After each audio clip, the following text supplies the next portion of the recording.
All right, well, I'm not happy about it, but I'm going to recap UFC Winnipeg anyways, because as a fellow Canadian, I feel like I have to, and I've been recapping and predicting all the other cards, so it would be a disservice for me to not to do this one. However, it wasn't the best card. Some of the guys I wanted to win it didn't win. At least Charles Jourdain won. That's a bonus. Mike Mallott did Mike Mallott things, so that's cool. Pretty bummed about this one right here, Mr. Mandel, but we'll get into all that later. My Wi-Fi is so bad, bro. I couldn't even do it on the UFC website this time, so we're actually on ESPN website, and everything looks like garbage, and we got Temu Canada ads everywhere. Some bullshit, but let's dive into it. Right off the bat, we got Jamie Siraj versus John Yanis. I thought Jamie Siraj was going to beat John Yanis. I think we all kind of did. We were wrong. John Yanis isn't that bad. It's just Jamie Siraj didn't look the best. Didn't look like he could take a hit really well, which is not something that you want to see. And he looked okay in the striking. He just got caught a little bit too much and got hurt a little too easy, I guess, and couldn't recover. He tried. He was able to get himself back in there for a second, and then he got hit with another clean shot, and that was kind of it. So, womp womp, brother. But that's life. Sucks for Jamie Siraj, but yeah, another Canadian prospect just destroyed. We need to do better over here in the breeding grounds. John Castaneda versus Mark Vlogden. Sick fight. Mark Vlogden fights are always entertaining. This one was no different than his last fight. It was actually almost the exact same kind of. And he's lucky he got away with a draw. This one was a draw. He probably should. Why are they red, bro? It's like thermal temperature heating. You don't have to crawl, babe. Anyways, Mark Vlogden, he's a good fighter. He's an entertaining fighter. He's just a little small for 135. And it's hard to say that because you have people like Henry Cejudo. He's kind of an outlier that have moved up to 135 and done well against top-level competition. But it really just seems to be an issue of Mark Vlogden's a little bit small for this division with his fighting style. You could have a different fighting style and maybe make it work, but with his fighting style, it's very hard because he gets hit quite a lot. And his defense is good, but it's not like insanely good. And the way he closes distance, he's open to getting hit a decent amount. So he loses a lot, or he takes a lot of damage in these high output wars he likes to put on. And when he starts to get tired, it's very easy for these guys to just make him pay at range as he's trying to close distance. So it's kind of what happened in this fight. He looked good in the first round. He had a lot of energy. He was able to pull it off. I think he won the first round. Second round, started to slow down a little bit. John Castaneda is finding the range a bit better and just landing cleaner shots and hurting Mark Vlogden. But John Castaneda fouled him twice, so easy point deduction right there. Good call by the ref. Third round, Mark Vlogden, dude, he always pulls up at the end of the round, and he's still got something else left in the tank, and he really did put on a show. But he was just a little bit outstruck in the third round as well. So I think he lost the third round, won the first round.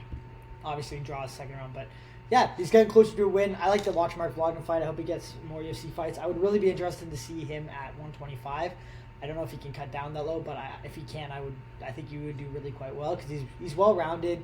He's high output. He'd be strong for 135 or 125. So yeah, and at 135, his fighting style, he's at such a reach disadvantage that he doesn't fight for that reach disadvantage super well. He would have to fight similar to like somebody like Volk. For like this kind of like range disadvantage. JJ Aldridge absolutely sucks. Miserable performance. She came in there with belly rolls. Like, bro, you're fighting at 125. Come on, get in shape. It's not that hard. She's a UFC veteran and she still only boxes, and it's pretty mid. So for having these many years in the UFC and this much training, like you should have a bigger tool bag than that. I'm not gonna lie, she doesn't. Jamie Lynn Horth won this fight clearly, and it was like probably one of the worst judges' decisions I think I've seen this year. And that's not just because I'm glazing Jamie, because she's from Canada and I know her personally, kind of, or I met her before, I guess would be the correct way of saying it. But she won this fight like so clearly, 30-27, at least 29-28, and somehow the judges gave it to JJ Aldridge. It's kind of ridiculous. Significant strikes, 70-50. 73-52. She landed more everywhere. I don't know. I don't understand this scorecard. Like the poly market and the sports betting books had it like 99% that Jamie won at the end of the third round. So weird. Melissa Croton versus Daria Zalasikova. Great fight, actually. This was an entertaining fight. Daria is really good at range with the striking, just a little bit too low output, but this was a close fight, and I thought it could have gone to Daria. It could have gone either way, I think. Melissa Croton obviously had a little bit higher output, but she just put it on a little bit more at the end and had that grappling control, which kind of gave it to her, but she was getting pieced up by Daria, like, throughout all the rounds except for the third round where Daria got a bit tired, and Melissa Croton made it kind of a nasty fight and was able to land some good shots, but yeah, she didn't do a very good job at all of cutting off the cage in the first and second round, and even the second round she was trying to do a better job of it. It's still pretty bad. I don't understand the whole issue with cutting off the cage. This is never something that I've ever training, sparring, that has ever been a factor for me to like be concerned about or worry about. Like, it's just if they go this way, like it's so easy to pressure somebody against the cage. You just trap them in. They're here. X. They go this way, you cut them off. They go this way, you cut them off. You cut them off. You cut them off while going forward slightly. Like that's literally it. And I guess it's a little bit harder if you're not switching stances. I like to switch stances a lot because you can like kind of blast body kicks or power right hands or straights to kind of keep them like off that side. And if they're like circling this way, you just switch stance and you can kind of go back and forth. But still, like it's not that hard to cut somebody off. And even if they are running away, that's fine. Like that happens every once in a while if somebody's like getting cornered and they really want to like take space back. But this was just genuinely her just pivoting like this, trying to go after Daria Zalasikova. So that was not the most impressive. But she did get the win. So Tanner Boser versus Gokhan Sarakim. Yeah, both these guys are not the best heavyweights. Tanner Boser makes it an entertaining fight at least, which is sick. But yeah, not the best heavyweights. I wasn't impressed with either of them, like skill-wise. What I'd like to see was it an entertaining fight? Yes. People are saying like, man, heavyweight's back. Like heavyweight, this is the new best thing. Like these are the best heavyweight fights we've seen like as of recently. I personally hate watching heavyweight, like outside of Tom Aspinall, outside of Cyril Gane, outside of like Volkov, outside of like pretty much those guys, like. I hate watching it because the skill level and the talent level is so bad. Like, we're hyping it up as a really good fight just because they're bigger people or out of shape. Like the Josh Hogan versus Curtis Blades. Like I get that it was an entertaining fight, but people are hyping it up as like one of the best fights ever. I'm like, how can it be one of the best fights ever when the skill level, like they're throwing punches, like the skill level is abysmal. That for me, that's not a like it's an entertaining fight, yes, but it's not an exciting fight. It's not a great fight. Like a great fight is when you're watching like two people that have truly like mastered fighting, like fighting each other in a back and forth war or close fight, like even match. Like that's not just two overweight guys like completely exhausted throwing shots at each other.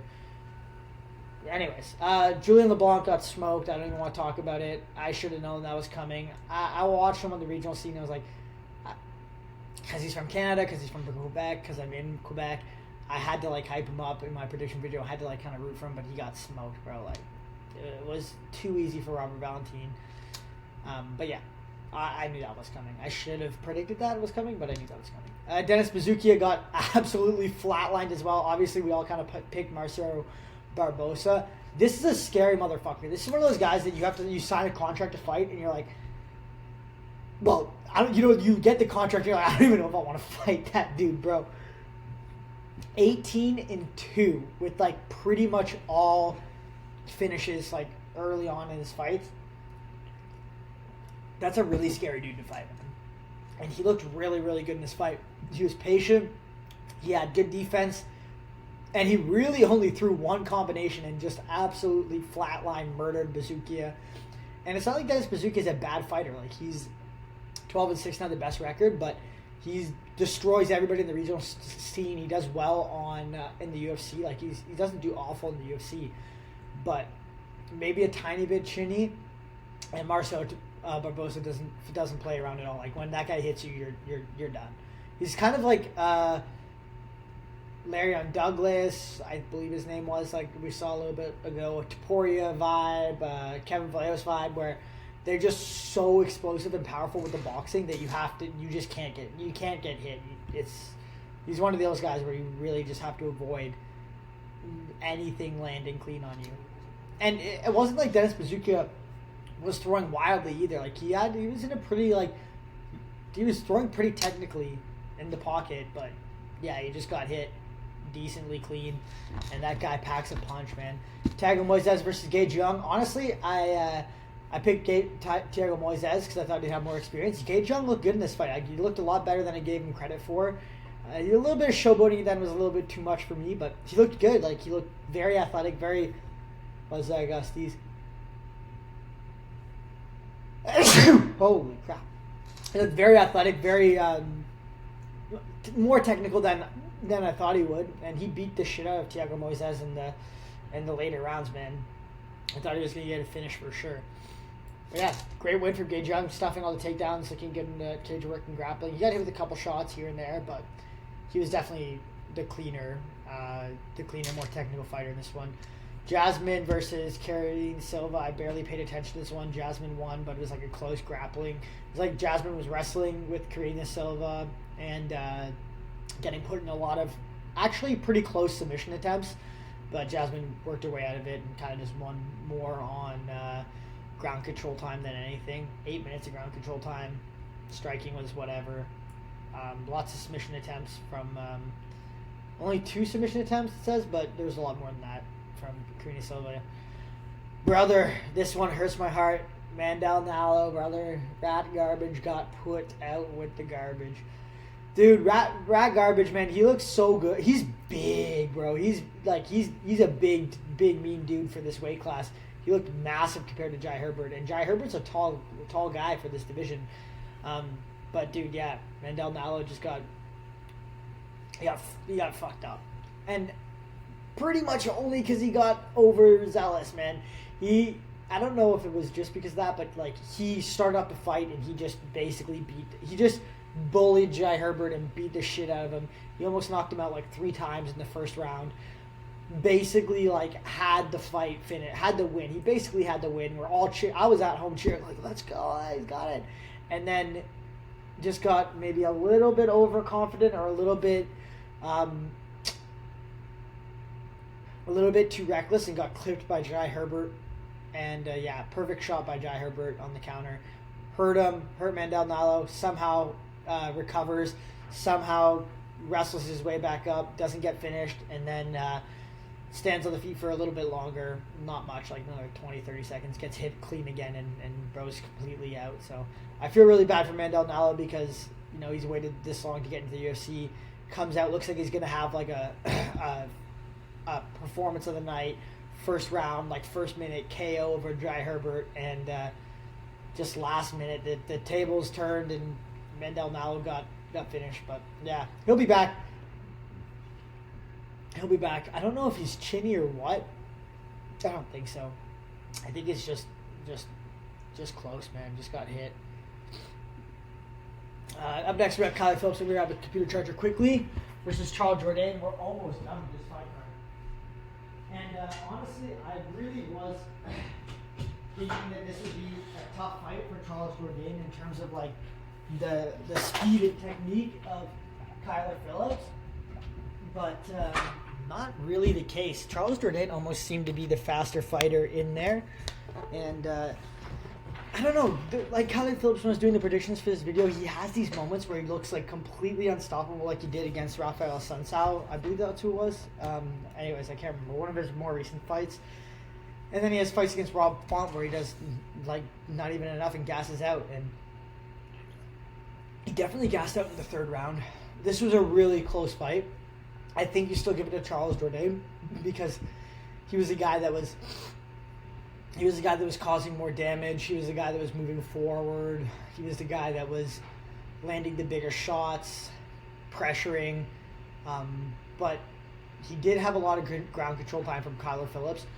The difference in the ground control time was not a lot of good shots were being landed, and he was always defending something from Charles in terms of submissions or shots off of the back. So it wasn't like he was just like holding him there and beating him up. It was like he was like surviving holding Charles on the ground. Like he was having a really hard time keeping Charles Jourdain down, and he was basically, he would get him down and then he would just be defending Charles Jourdain getting back up. He wasn't doing anything offensive on the ground. And in the striking numbers, you can see Charles Jourdain definitely landed the more shots, and in the third round had the better damage. But was it all 29-28 Charles Jourdain? Yeah, it was, eh? But yeah, it was a close fight. It was really good. Charles Jourdain just a little bit bigger and stronger in the striking. Actually did, like, I thought he might have a little bit of a hard time in striking against Kyler Phillips. Like, it'd be a bit closer, but it seemed to have like a pretty good handle on the striking against Kyler Phillips. He did get taken down a little bit too easy for my liking against Kyler Phillips, although Kyler does have decent wrestling and stuff like that, but maybe a little bit easy. But yeah, Charles Jourdain looked good, man. Put on a Charles Jourdain performance, made it an entertaining fight, was throwing flying knees and stuff everywhere. A lot of the times he got taken down or ended up on the ground was because he was throwing a little bit wild to make it entertaining. But yeah, great win from Charles Jourdain. Mike Mallott versus Gilbert Burns. He basically just beat the shit out of Gilbert Burns. Gilbert Burns looks washed. I'm glad he retired. I like Gilbert Burns as a fighter, but I think he's past that time where he was effective with his fighting style. With his fighting style, he's got to be the guy that's the aggressor, that's bullying people, that's looking for really big power shots, not afraid to step into the pocket, not afraid to like explode. All of his takedowns got absolutely fucking denied by Mike Mallott with ease, so that wasn't a great look as well. I thought he'd have a decent advantage in the grappling, but not even close to getting it down to the ground.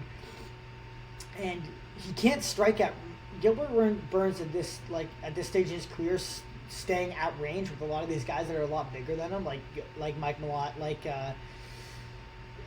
like Morales, and he's just getting smoked at range because he has a really high guard like this, which is fine, but it's MMA gloves. I've talked about this in the channel before. This doesn't cover a whole lot. You know, it's very easy to sneak a puncher on the side. There's all this room. It's very easy to throw something through the middle. It's very easy to throw uppercuts through the middle, which is what Mike Mallott did a lot of the time. A lot of the shots Mike Mallott threw, Gilbert Burns has hand up, and even if you have your hand up like this and somebody smacks you as hard as they can, somebody as big as Mike Mallott with a really, really big shot, and it hits your hand first, or like half hits your hand, half hits your head, still odds are it's going to rock you. Like in those scenarios, you need to get out of the way more than anything. You can't just be up here like this unless you're going to counter, slip, and throw back.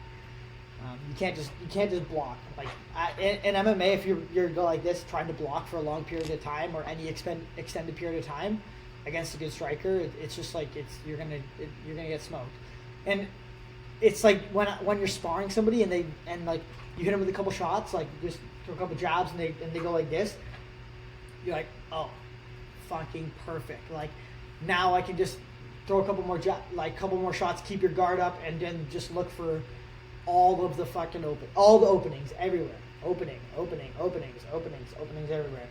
It's the people that are like, maybe like you throw a shot and they parry and counter, or they slip and look for counters, or they just move out of the way, or they step in when you throw. Those are the people that are hard to fight. The people that just go like this and eventually wait.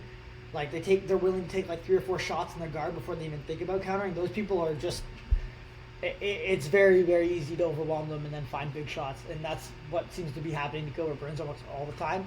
And like, you can fight like that if you're pressuring a shit ton and you're really walking somebody down and you're really throwing big, powerful shots back. But Gilbert Burns is doing that on the back foot as a smaller guy.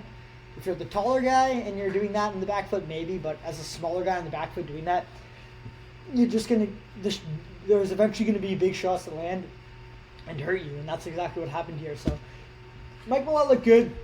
I don't know if he looked like a world beater, but he did look good. Top 15 ready. I don't know how he does against some of the better guys in this division. We'll have to see.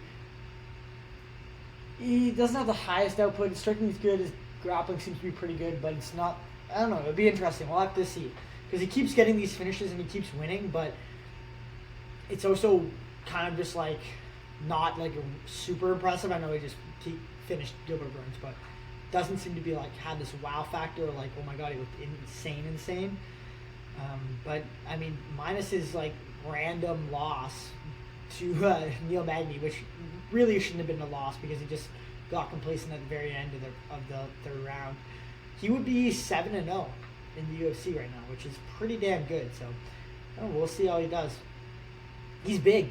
That's one thing I noticed. He looked almost as big as Michael Morales did against Gilbert Burns in this fight. Not as big as Michael Morales, but he looked big for the weight class. So that's something to not look forward to. That's something he's got going his way.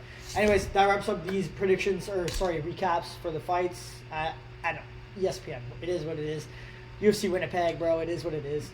Not the best card, not the best Canadians, not the best fights, but still some good fights, still some entertaining stuff. So yeah, if you haven't already, like and subscribe, hype this video. I appreciate it. I'll see you guys in the next one. Next week we got Aljamain Sterling versus some rando Yusuf Zalal, bro. Yusuf Zalal. All right, bye.